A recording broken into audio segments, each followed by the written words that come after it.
The addendum concerning the right to terminate due to the lender's appraisal. Every day I get questions from agents. What do I do here? How do I use it? And the number one thing is, you know what? I just went ahead and used it for my VA and FHA buyers. Well, guess what? That is a federal guideline that we're working with, and we can't do it. That and more. How do we use this thing? Coming right up.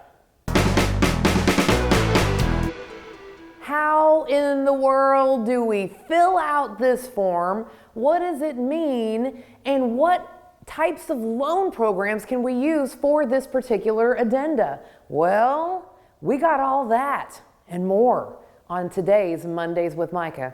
I'm Micah. Well, welcome guys. Today we're talking about the addendum concerning the right to terminate due to the lender's appraisal. This is a fairly new addenda in Texas, and it has been confusing agents since day one. That's what we're going to be breaking down today. So let's look at rule number 1 on this addenda. At the very top of the form, it says, not for use for FHA and VA loans. We have to look at that verbiage.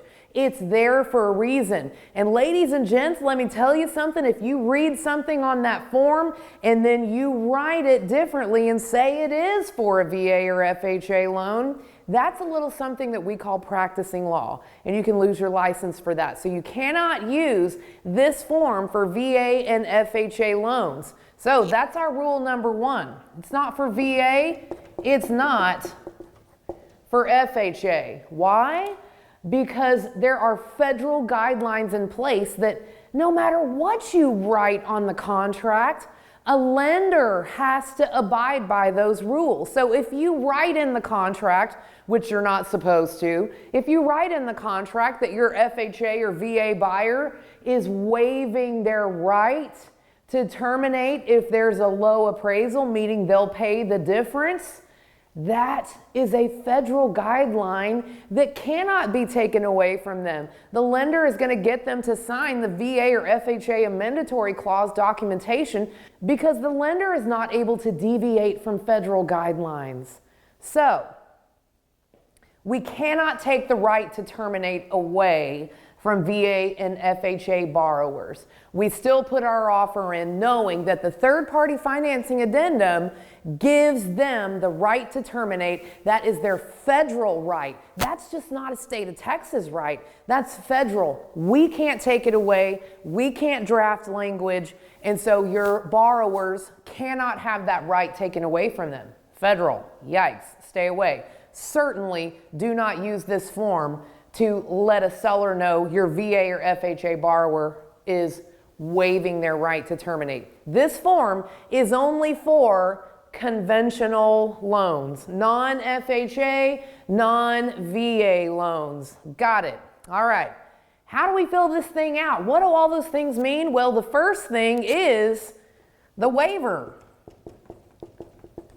The very first option is the buyer telling the seller, we will waive our right to terminate if the appraisal comes in a penny low, a penny under asking price on the sales contract. That's it. Sellers love to see that. It's been a very powerful tool in a seller's market to have that waiver signed on that first option. That's number 1. Here's where it starts getting crazy. Number 2 option is called partial waiver, all right? And there's a word that I want to bring to your attention in this paragraph. It's and. 2 things have to happen before your buyer has the right to terminate. And number 1, this paragraph says it doesn't meet value according to the appraiser, and now we can put an amount in that second blank to give us an amount that the buyer is willing from that point up to the sales price to pay the difference. Anything below the price that we put in this blank, and your buyer now has the right to walk away and terminate the contract because it came in a penny lower than what we put in this partial waiver. So the partial waiver, two things have to happen. The property did not make value, and not or. And our buyers have set the price, the limit, the floor, if you will, that they would be willing to pay the difference between this price and the sales price. Anything less than what's in the blank, your buyer gets to walk away and get their earnest money back according to this addenda. The third one is a lot stricter. The third one is called additional right to terminate.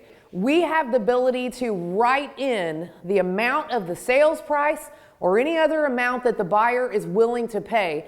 At that amount, if it doesn't hit that amount, and the buyer has to share a copy of their appraisal. If it doesn't hit the amount in the blank, we have a property value amount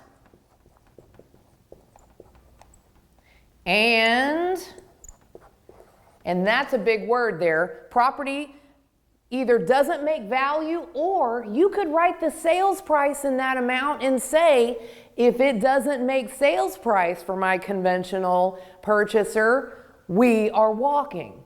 You have the ability to put the amount that you want to put in there. That could be the sales price, or that could even be something lesser. But let's say it doesn't make value, or it does make value. You put the amount that you want in the blank, and you have to provide a copy of the appraisal report to give to the seller if you are going to terminate. This last one allows your conventional buyer to terminate if it doesn't make sales price or whatever amount you put in the blank. And don't forget, in order to be able to terminate and get your earnest money back, your buyer also has to provide a seller the copy of the appraisal addenda. Remember, if you have any more questions, please write us in the comments. You can always email us, visit us at trebsalado.com. We've got the answers. We want to make you more successful, because if you remember, an educated agent is a more successful agent. We'd love to hear from you, and we certainly can't wait to see you on the next episode of Mondays with Micah. Why does real estate education have to be boring? It doesn't have to. Real estate education can be fun. It can be hilarious. It can be a blast. And you know where it is a blast? Right here on LOL Lessons in Real Estate YouTube channel. Right here, you can subscribe and get notifications every time awesome new videos drop. Boom. Join us. LOL Lessons in Real Estate. It's the most fun you'll ever have learning about real estate, I promise.